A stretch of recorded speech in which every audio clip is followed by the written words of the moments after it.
and welcome back to my channel, or welcome to my channel if you're new. We're still going through the rising sign videos for this month of June, and we're up to Sagittarius rising. Now, as I like to call it, the headlines. Firstly, pretty much everyone probably already knows we've got Pluto retrograde, so I won't jump into that too much. But now, also talking about retrogrades, really when Pluto and Mercury last month were retrograde, it kind of has kicked off a slow, if you want to call it that, doorway, I guess you'd call it, to retrograde season, I want to say, because next month we're going to have Venus retrograde, and the reason I'm mentioning it now is because, well, obviously those of you who've seen these videos know all the time how I mention about the phases of retrogrades and eclipses, for instance, and it's no different. The same with Mercury retrograde, where a lot of people only think it's that phase only, but there's a pre-shadow, then the phase, then the post-shadow. So all those times on the outside and then the actual phase itself is when you'll feel those energies. Now, Mercury retrogrades a few times a year. I think 2 to 3 times a year. But anyway, excuse me. Okay, there's something to do with the throat thing. It doesn't happen until I start doing these readings, so we'll see if something comes through about that in your reading. But yeah, so back to the retrograde idea. With Mercury retrograde, each shadow phase is at least 2 weeks on either side of the actual retrograde time frame. But Mercury travels almost 3 times faster than Venus. So my opinion, I guess you'd call it, my suspicion is that we will be feeling, or starting to feel, the effects of Venus's pre-shadow this month, probably at least halfway through this month. And at the very least anyway, we will feel the pre-shadow by the start of July. But yeah, so I suspect we already will feel her pre-shadow effects. You'll notice if there's Venus type themes going on, that Venus is the planetary ruler of Taurus and Libra. So when you get those themes coming through, you'll kind of go, hang on, that might be because these themes are happening more predominantly. That must mean that that probably means that, you know, Venus is in her pre-shadow. And then, because there's going to be a couple of other planets also in their pre-shadow, ready to go into retrograde as well. So by August and September specifically, we're going to have, for each of the months of August and September, we're going to have 5 planets in retrograde, and that's not including Chiron. Chiron's also going to be in retrograde. Yes, so there's going to be a lot of energies to try and wade through and navigate through. So I've probably picked the worst time to try and do a separate video on each one, but if everything runs smoothly, then I can cover each of the retrograde planets. But at the very least, I will, I'm still working on, you know, I've been making notes and everything and trying to work out how to get the video done and then post it onto the community tab, because I want to make sure you guys can find it, where you don't have to sift through all the other videos to try and find where the information is. So with all of that said, what was I going to say? I'm gonna work on the Venus information and get that up as soon as I possibly can. So I haven't yet done it. One thing I wanted to mention as well with the idea of August and September, and the reason I said there'll be 5 planets in retrograde in each of the months, My stomach just went. Yeah, on the 4th of September over here in Australia at approximately 11:33, Venus will finally move from her retrograde and station direct, which means she's then going to be moving into her post-shadow phase. And pretty much, I'm pretty sure it's only minutes between that and following that will be Jupiter moving out of his pre-shadow into retrograde. So that's why we're going to have 5 planets for each month in retrograde. It's going to be quite a lot of energies of basically in introversion, I guess you'd call it, looking inwards and reevaluating things for different sort of themes depending on the planets and what phase of the retrograde they're in. Yeah, so I think that's about all I needed to mention. I don't know if I've missed anything, and yeah, if I've missed anything, I'll either put a pinned comment or add it in with the things I've got in the description box. Yeah, I think that's it. Nothing else is coming to mind at the moment, but yes, so like I said, around about halfway through this month of June, we're going to, in my opinion, going to start to feel the first effects of the pre-shadow of Venus's when she is retrograde on the 22nd of next month. So yes, it's taking that long, I perceive. So anyway, let's get into your reading and see what cards have come through for you guys for the month of June. And we have Ceres. Well, she's an asteroid and she's about nurturing, self-nurturing, nurturing and self-nurturing. Ascendant, well, that's your rising sign. Sagittarius, obviously. Ooh, okay, first house, also your rising sign, because that's where your rising sign, like out of the gate kind of thing, the thing that the world sees first. That's why anyone can say, oh, I'm XYZ sun sign, but yet it's the rising sign that will be more noticed by the rest of the world, how they perceive us. Well, you haven't got many of these. Libra. Oh, okay. That's interesting. Libra's all about the other. It's not your descendant, by the way. Yeah, but Gemini's your descendant, actually. But Gemini's an air sign as well. This is an air sign, Libra. And Libra is obviously about all sorts of relationships, how the other person is and,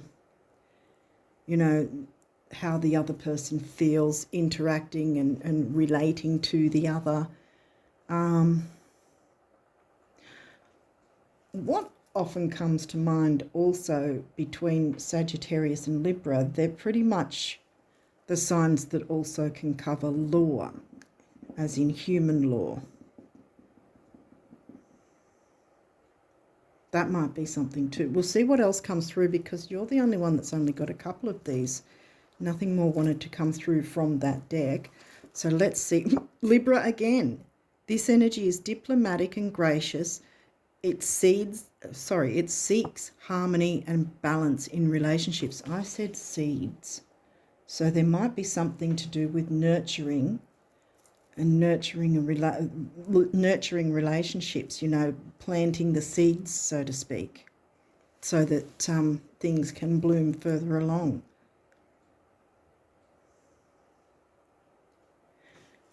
Okay. Third house. This is Gemini themes. I mentioned Gemini being your descendant, opposite sign, but obviously Gemini isn't in your third house. Your third house will have Aquarius, which is also a air sign. And this says your potential to learn something and your local neighbourhood. When I say law as well, it might not necessarily be the big courts, so to speak. Because someone might sort of say, oh, you know, within a household, rules, you know, I feel that we need to have this or do this way, and that's the law sort of thing in the household sort of.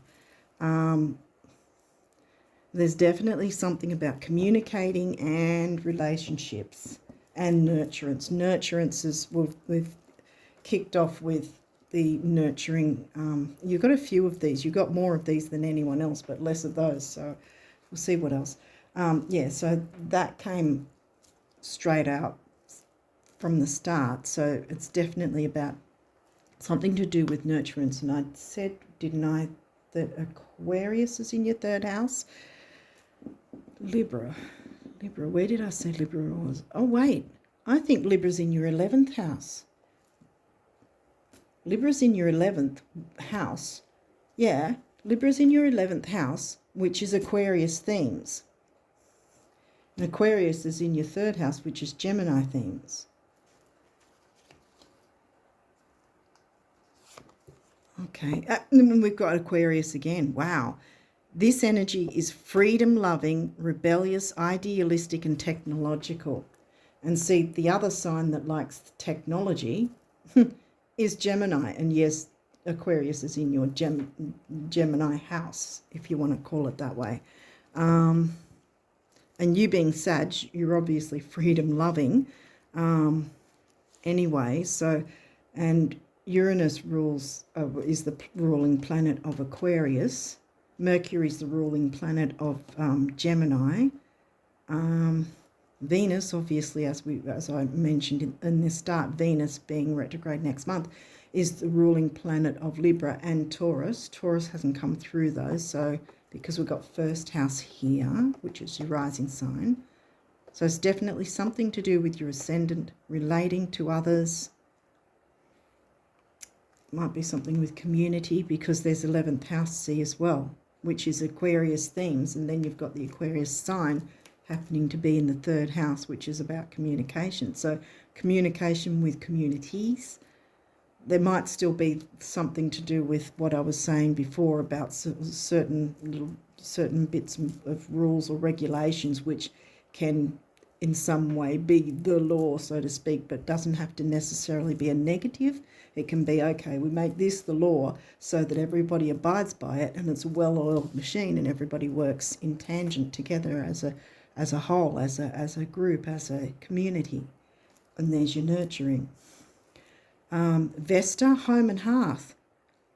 The goddess within your sacred spiritual center and quiet dignity. Yeah.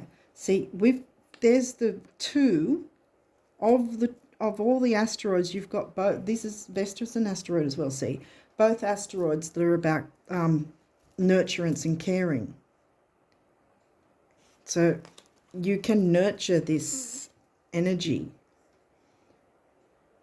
You can nurture this community, communication, relating to others, relationships. And with Venus's retrograde motion, this will be calling for you to look into this if there's any difficulties with any relationships, or, like I said, any certain, not all rules have to be negative. If there's certain sort of rules where everybody can, what's the word for it?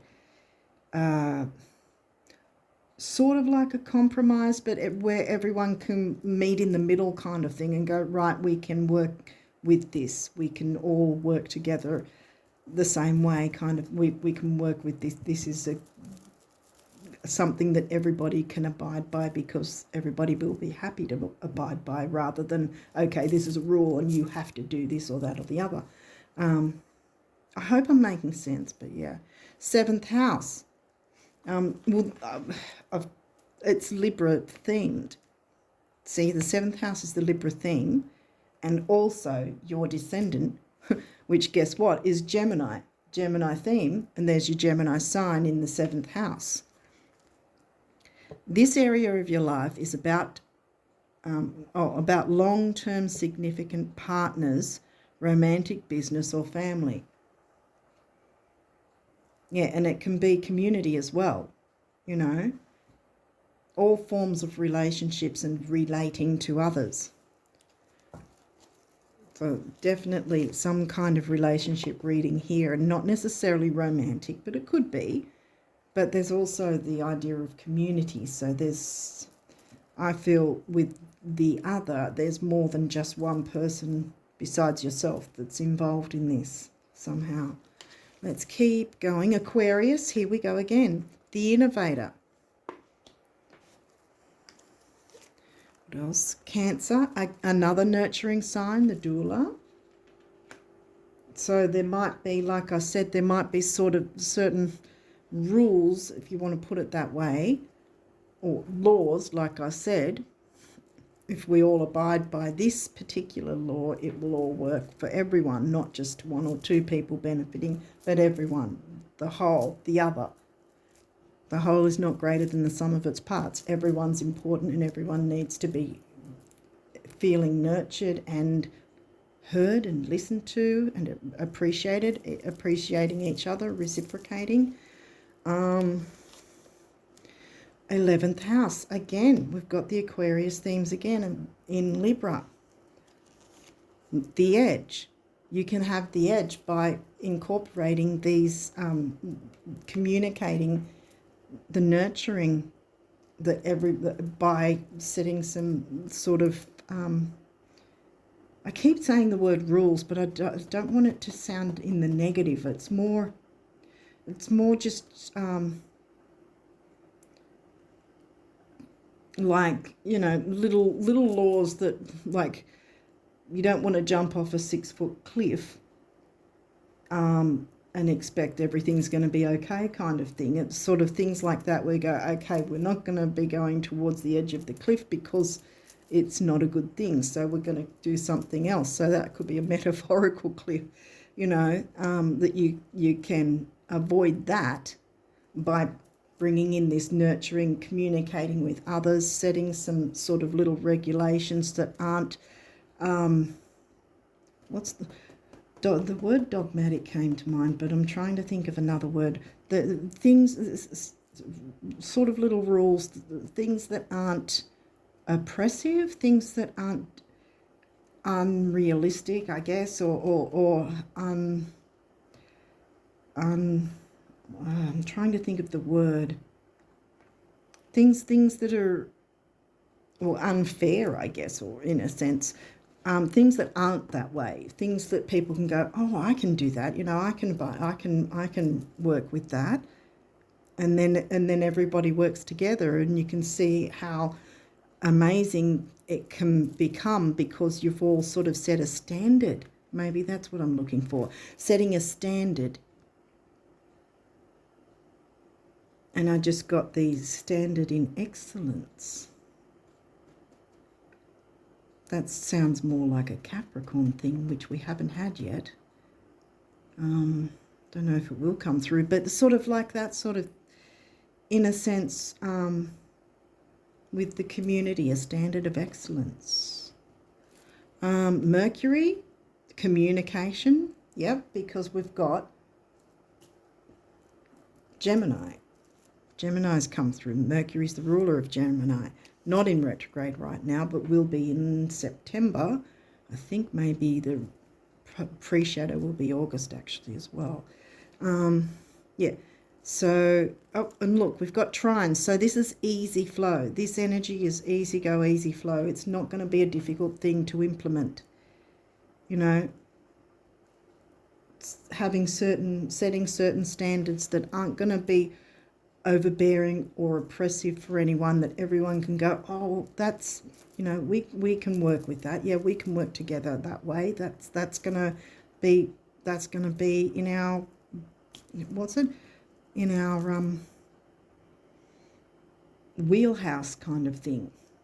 So everyone works together as a team, and it's going to be easy go, easy flow. Opposition. Well, that's where I spotted and see it says balance. See? Opposition is an aspect. Trine is an aspect. I think I didn't say that before.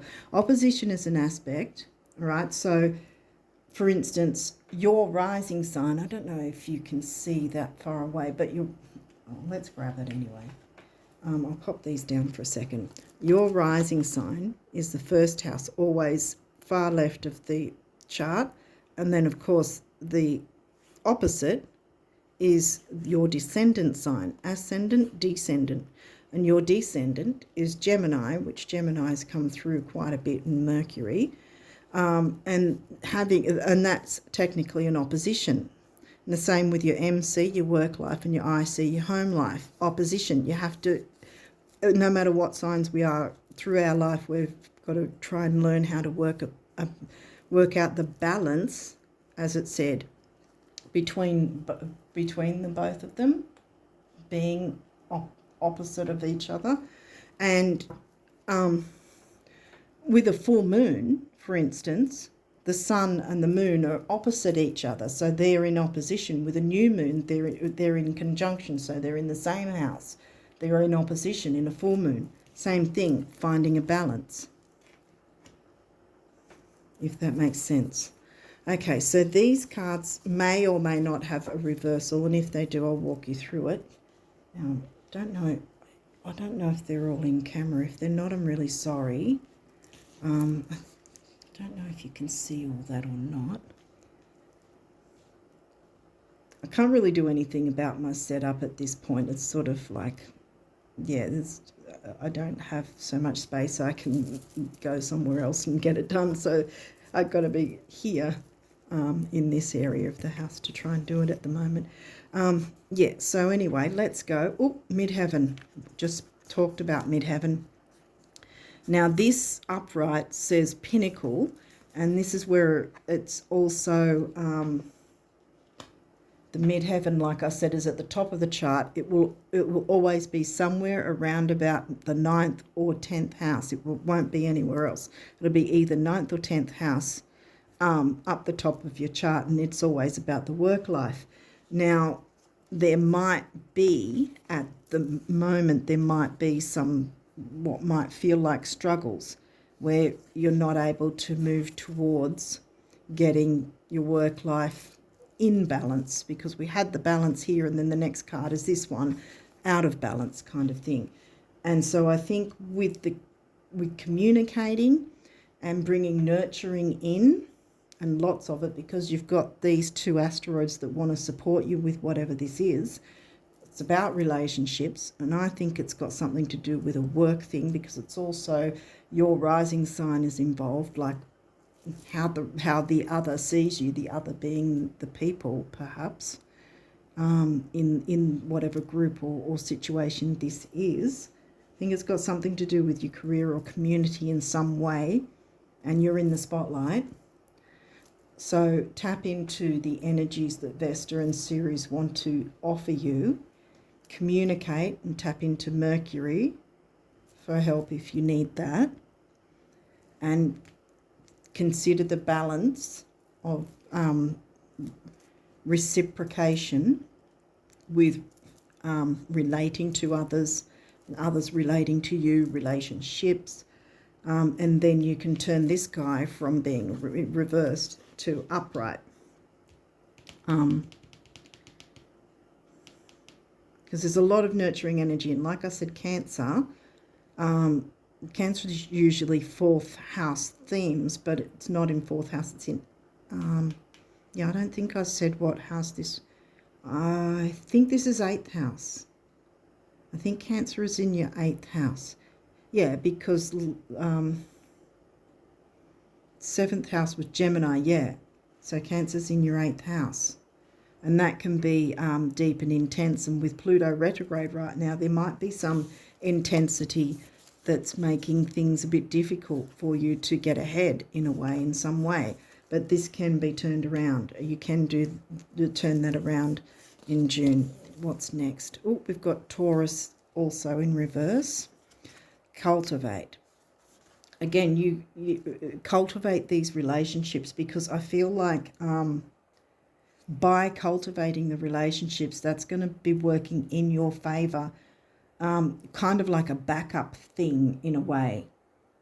If you have people supporting you, that's going to be a whole lot easier. And then that one can also be turned around. So if there is difficulties at the moment, then use these energies, tap into these energies, get your communication cap on, do your best to relate to others, and in a peaceful way. Libra loves peace and harmony. You've got the easy go, easy flow trine, which is good. I think opposition is probably explaining what's been going on or may still be going on at the time that you're watching this before you tap into the energies. So the opposition might be that things have been a little difficult in some area and you've been finding it difficult to make your way forward somehow.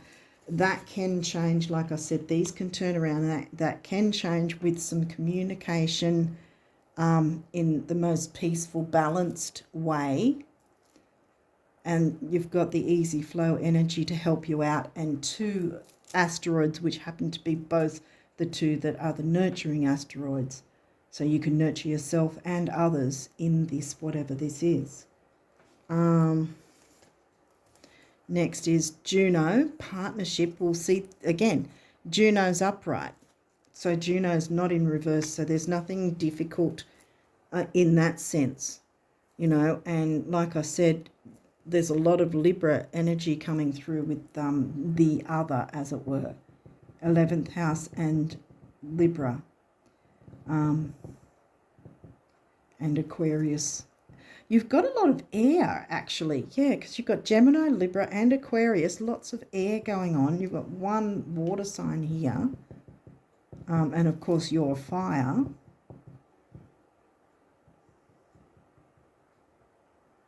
Yeah, we haven't had any. Oh, we have had, because Taurus is Earth. Right.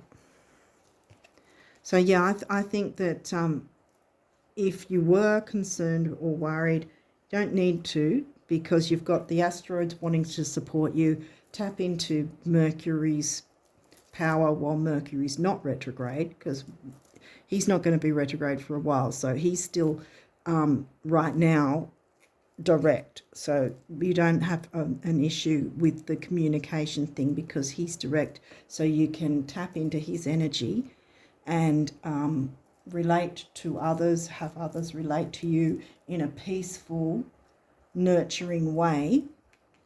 Remember, easy go, easy flow.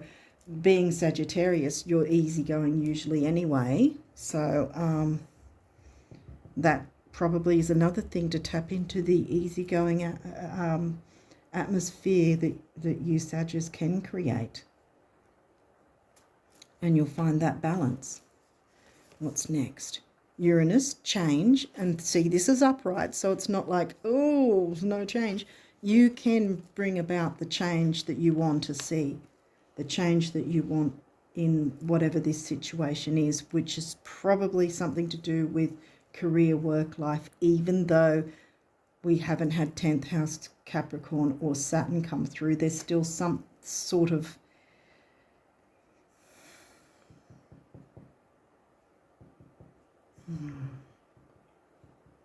for some reason of sort of, well, because of midheaven, because as soon as I mentioned midheaven, shortly after that card came through. So yeah, I think it's got something to do with your career. Or it could be that what you do now sets things in motion so you can then move towards a career that suits you down the line, because you would have set things in motion, got yourself those relationships. Like I said, it doesn't have to be romantic. It can be business or partnerships or anything like that. If you're relating to others in a nurturing way, in a balanced, nurturing way, easy go, easy flow, then, like I said earlier, I think I used the word backup, but I was trying to find another word to explain it. But, you know, getting people on side sort of thing, or all working together and having that support, getting the support. Yeah, getting the support together is going to move you into a prime position to go after your midheaven, because you'll know that you're not having to go alone. You're not having to go it alone, because you will have support as well from others. that will be invaluable down the track. I think that's probably what's going to be happening. You need to maneuver these things into place so you're in a prime position for down the track to move forward, because once we get all those retrograde planets, you don't want to be working on stuff that you could have been working on now, you know what I mean? So get your things together, communicate where you can. It's not that I'm trying to scare you into anything, it's just you've got this opportunity at this point, I think, to find out who it is that can be supportive of you and you can be supportive of them. I know this. So find like-minded. I mean, there is the saying, find your tribe. Some people take offense to that. But I think it's really the only way to explain it, sort of thing, by finding the people that you relate to in an easy go, easy flow, balanced way that can support you and you can support them. Then you're going to set yourself in a prime position with these two. See, these two are going to be working in your favour. Money and self-worth, career and ambition. Ambition doesn't always have to be a bad thing. And getting yourself in a perfect position pretty much is going to work in your favour down the track, when other people, might down the track with all the retrogrades, they might not know where, what's the word for it? They're not. They might sort of be confused as to where they're going in life, because they might not have enough of an idea of how to work through the retrogrades, and that's when people can make mistakes and things can go wrong for them and they wonder why. But if you know this ahead of time, that you can get yourself in a position, then that's one less thing you have to concern yourself with by the time the retrogrades rock up, and you're going to find it much easier to navigate through the retrogrades once they've come through in a couple of months' time. Yeah, I think this one is about getting yourself in a prime position and making those relationships in a business sense, perhaps online communities. See, because we've got technology on Gemini and Aquarius. They're the technological houses. And, so there's a lot of online activity, that we can have as well. So that online groups and that sort of thing. Find who you can support and they can support you, and nurture those relationships so that both you and them can be in a prime position when all these retrogrades start coming through, and you then can be busy working out your career life and your money and self-worth, because that will be your focus then, because you'll have those relationships that'll be reciprocated, where you'll be supportive of each other, and it won't be that you'll be feeling like you're going it alone a couple of months down the track with whatever it is that you're wanting to do. But I think if you hadn't thought it had anything to do with career, it probably will down the track. Like these whoever, whether you know these people or whether you're going to meet these people, it's going to, like a domino effect, one domino down, another domino down, and it's going to move you into position so that you can then get a career going that's going to give you that, boost of self-worth, money, self-worth, but also that you can help others to feel the same. And this one is third house communication. We've got third house again. So we start with nurturing and we end with communication. See how it's coming together? Communicate in a nurturing way as much as possible, and this is going to get you in the best possible position Really will. So I think that your focus this month is to get yourself in position while you can now, and then later on when the retrogrades come, you won't be feeling like you're in a vortex of a tornado, because you will already have had these things set in motion. So you won't be struggling to find that down the track. You'll already have it in June. Okay, so what's your numerology? The Sagittarius rises for June. What do we need to know? What numerology did you want to come out?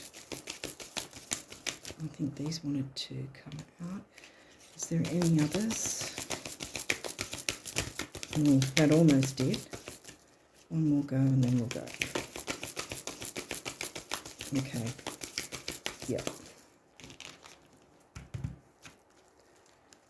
Okay, let's see what came through. Okay, self-discipline. Yeah, it's going to take a bit of discipline, definitely. But I think you can do it. I mean, yeah. I think you're going to surprise yourself as well of how capable you are, if you don't already feel you are, because you are. That's point blank. 4 is the number of the builder. 1 is personal power and emotional vitality. 4 and 1 together is 5, obviously, which is freedom. Now, freedom, by doing this, is going to free you, like I was saying, free you down the track to not be stressed about anything. When those retrogrades come, you can be like, oh, I'm really glad I got myself in position when I did, kind of thing.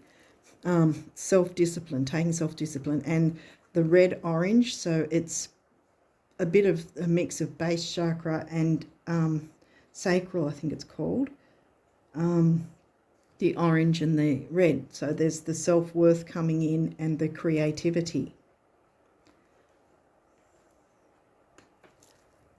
And also the green being the heart chakra. So here we go again, green and, you know, heart. The nurturing comes from the heart. And the next one is spiritual career. Boom. No wonder they only had 2 this time. Sort of explains it. So spiritual career, heart chakra colour there, and this can cover the third eye and crown chakra, the purple. 7 is the mind and creativity. So here we go again. Thinking cap on, like I said, Mercury's working for you, and so are the asteroids. 8 is about stability and money, and 7 and 8 is 6, which is temporary opportunity, and it's also dignity and, again, self-worth sort of thing. Focus, dignity, you know, what else is it? I think that's about it. But yeah, so every time I say temporary opportunity, I always like to say that I don't feel that it's only now. Like, it doesn't mean it's never going to come again. It just means right now you've got this chance to cover these things and get yourself in a prime position now, rather than trying to do it further down the track. You know, grab the opportunity now. Yeah, spiritual career.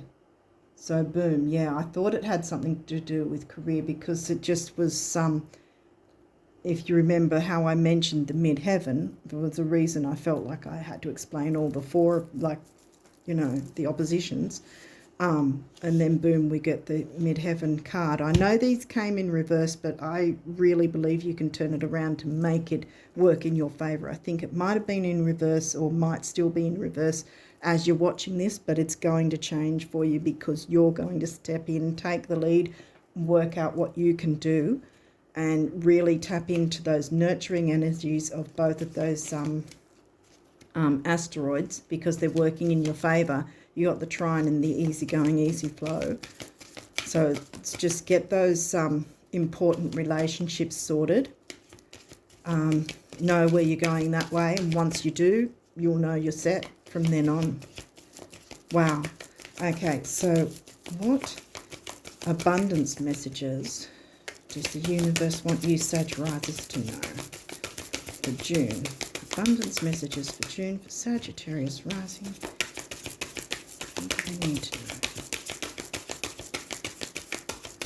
I'm getting a bit all over the shop. Oh, they want me to go through them. Okay, Sagittarius rising. Okay. Wait, this one. Okay. Okay, so, oop, there you go. Yep. There we go. Is there any others? Yep. Yeah, they just took a while to get into position.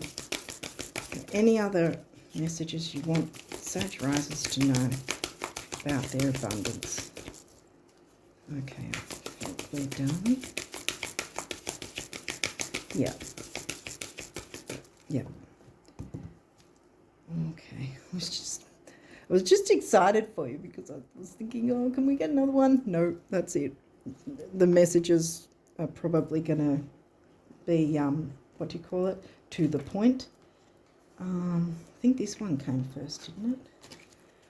All right, so we got this one. And it says, I don't know if it's clear enough with the phone, so sorry if it's all fuzzy. So I'll be reading it anyway. So much more awaits you. Yes, there'll come a day when you look back at where you've been and where you are now, or where you now are, and call these your warm-up years. More love, more fun, more friends, communication with relationships, more friends, more laughter, more thoughts, more things, more, lots more. You're so cute, the universe. It's a bit quirky if you don't know these, about these. If you haven't seen these readings, this is the quirky deck. And see, there you go with your, see how there's a few trees all together and they're all connecting together. And that's what you can achieve with these important relationships that you can, I was going to say harness, but also will nurture and grow like these trees. You can grow a kind of a community, supportive community. Yeah. Okay, so this says, if more people knew how admired they already are, they'd be even more admirable. Same for knowing how cool, fun, healthy, wealthy and wise they already are. And zippy, in admiration, the universe. So the universe is in admiration of you. You can do this. You have the power to do this. You can tap into the nurturance. You can tap into the Mercury, who is direct at the moment, not in retrograde for a while yet. You've got these energies. Jump in. Temporary opportunity. You have this opportunity. It's all working in your favor. And then we've got this card. There you go. And this says, the trick with spending money lies in knowing with every fibre of your being that it will return, and so it must, as if on wings, the universe. Yeah, so don't be worried about the money. If that's something also, like I said, these two were in reverse, and maybe at the, like again, as I said before, maybe at the time of watching this, you felt like these have been the difficult parts of your life, but you can turn both of them around. Your money and self-worth can improve, and so can your career life. And like I said, what might be happening is you are making these, I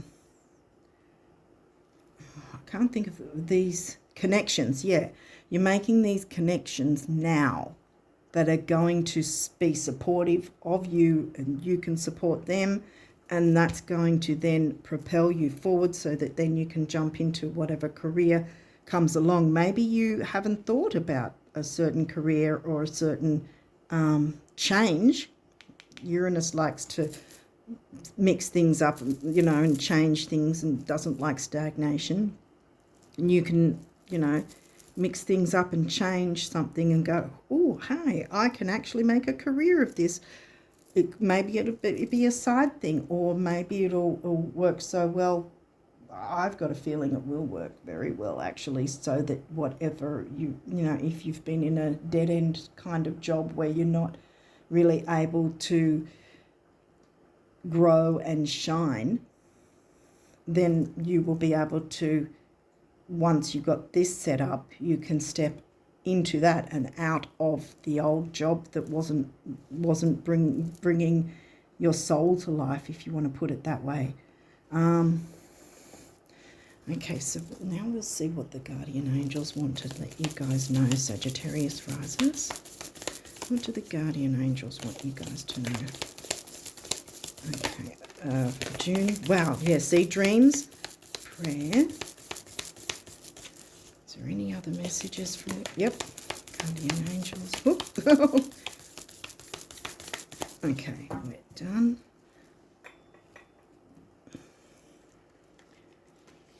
Okay, we've got a few now. Oops.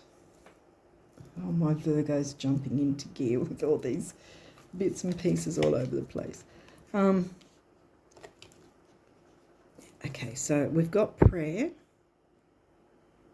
Don't know, hopefully you can see it, but anyway. Dear guardian angel, to you I pray. When I'm fearful, help me remember that only love is real. When I'm lost, help me find my way.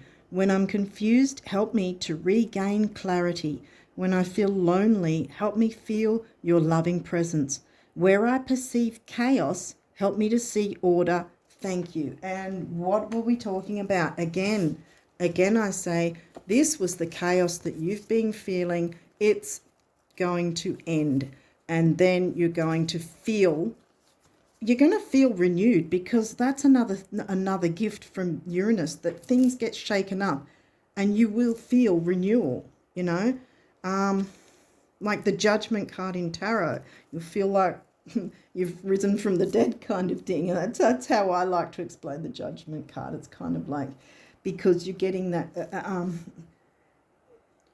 well, in a way that you could kind of also say the Death card in the Tower, for instance, the change, because even the Tower doesn't have to be a difficult thing if you're holding the reins already, if you're already knowing what energies to work with and you're willing to do it. It's not going to be a difficult thing. You can implement that change. And then these guys, as I said, because I feel that you will be turning these two around, and that's why I'm keeping them upright, even though they came through in reverse, because you will be turning that energy around to your favour by getting yourself in a prime position and getting those contacts, those connections, getting it all in place now, That temporary opportunity is right there for you now. So, yeah. And then the next one is dreams. We saw that one sneak out earlier. This is a wondrous time of healing and positive transformation. Again, like I said, the Tower card and the Death card, it's about transformation, and so is Uranus. This is your chance to transform whatever was negative and make it all positive, and you will do very well once you set all this in motion for yourself and others. And positive transformation. Embrace life each moment and keep focused on your dreams. Retain the purity of your vision and you will draw success to you. All you ever wished for, even that which seemed a distant dream, is about to manifest. Wow. Exactly. Spiritual career. Boom. Action. Drop all fear. Here we go again. And just do it. You have the power to create and be whatever you truly want. Look inside your heart and take positive action in those things that bring you closer to achieving your desired goals. What we've been talking about, yes. Nothing can stop you except your own fears. Don't let the fears hold you back. You didn't get 12th house or Pisces, see? So, yeah, make sure that you don't let yourself get pulled in by any fears or self-doubt, because that's not where June wants you to go. June's energies from both of these. Well, you actually got 3, didn't you? Didn't you get Juno somewhere? Didn't Juno come in as well? About the relationship thing, I think Juno came in somewhere, didn't she? So that's 3. For some reason, I've got Juno in my mind. Okay, I don't know. Maybe I just thought that. Okay, for some reason I had Juno in my mind. Okay, well, anyway, you've got 2 asteroids, Ceres and Vesta. Wonder why I was thinking of Juno, because Juno didn't come through, or did she? Oh, there she is, right down the bottom here. I thought I was going crazy. See, you don't have to be perfect. You can just jump in and do what you can. See, I'm not perfect, and I'm still going to post this anyway, even if I look like a fool. It doesn't matter. You've got the energies to work with. They want to work with you, and they want you to succeed. Back to this. Sorry, I get distracted all the time. Look inside your heart and take positive action in those things that bring you closer to achieving your desired goals. Nothing can stop you except your own fears. This card is positive confirmation that God and the angels, from God and the angels, that the time is right for you to start a new and exciting venture. Boom! Here we go again. Like Uranus and Pluto, actually, they just go fish out of the water, bombs in the water, kind of thing. I think that's an awful way to do fishing, but you know, what I'm trying to say is, in that sense, you can metaphorically do it and not hurt any real fish. But yes, so you can metaphorically go boom, but still have the nurturing with it, so it's not going to be drastic or scary for anyone or difficult in any way, because it will all be things that you can all work with. You know, that it's not going to be jarring for anyone. Invitation. We, your guardian angels, ask you to invite us into your heart. Talk to us at any time.